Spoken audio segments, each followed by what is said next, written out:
নমস্কার সবাইকে, কথা মেন্টাল হেলথ চ্যানেলে সবাইকে স্বাগত।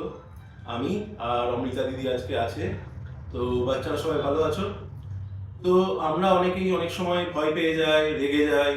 তখন মনে হয় কি করব কি করব, কি করে নিজেকে সামলাবো, রেগে গিয়ে দুমদাম মারামারি শুরু করি। এই ভয় দৈত্যগুলো, রাগ দৈত্যগুলো আমাদের ওপর তখন কন্ট্রোল করে নেয় আমাদেরকে। তো ওদেরকে তাড়ানোর জন্য আজকে আমরা একটা খুব সহজ টেকনিক শিখবো। এটাতে আমরা শুধু নিজেদেরকে শক্তিশালী করতে পারি তাই নয়, আমাদের মনটাকে কন্ট্রোল করে ওই ভয় দৈত্য রাগ দৈত্যগুলোকে আমরা তাড়িয়ে দিতে পারি। ঠিক আছে? তা কি করতে হবে অমৃতা দিদি করে দেখাচ্ছে। হ্যাঁ, তো আমাদের সবার এই নাক থেকে আস্তে আস্তে পেটে শ্বাস যায়। তো আমরা দেখবো যে আমাদের নাক থেকে একটা পাইপ আছে বেলুন ফোলানোর মতো, এখান দিয়ে হাওয়াটা ঢুকছে।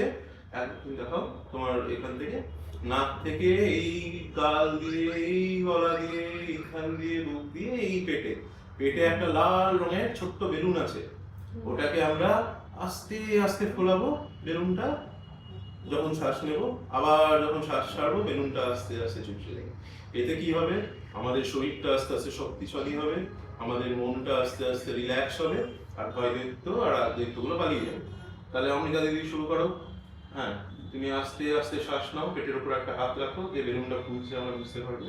তাহলে আস্তে আস্তে শ্বাস নিচ্ছি আমরা, নাক দিয়ে শ্বাসটা ঢুকছে, ঠান্ডা হাওয়া ঢুকে গলা দিয়ে আস্তে আস্তে পেটের বেলুনটা ফোলাচ্ছে। আবার দেখো আস্তে আস্তে শ্বাস ছাড়ছে, আর পেটের বেলুনটা চুপসে যাচ্ছে। একটু চুপসে যাও, আবার একটু ফোলাও, আবার একটু চুপসে যাও, আর একটু ফোলাও। এটা আস্তে আস্তে ফোলাবো, যত আস্তে পারবো তত ভালো। হ্যাঁ, তো আমি 1 থেকে 5 অব্দি গুনবো, ততক্ষণ বেলুনটা ফোলাতে হবে। আবার 5 থেকে 1 অব্দি গুনবো, ততক্ষণ বেলুনটা চুপসতে হবে পেটের মধ্যে। তাহলে আবার শুরু করো, শ্বাস নাও।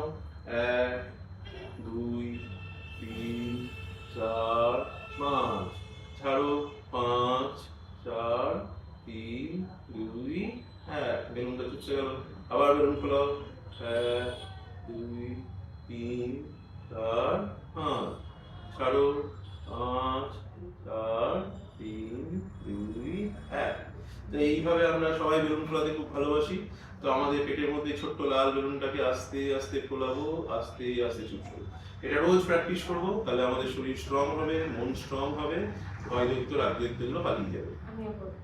হ্যাঁ, অমিতা দিদিও রোজ করবে, তোমরাও করবে, আমিও করবো। হ্যাপি নিউ ইয়ার, ভালো থাকবে সবাই।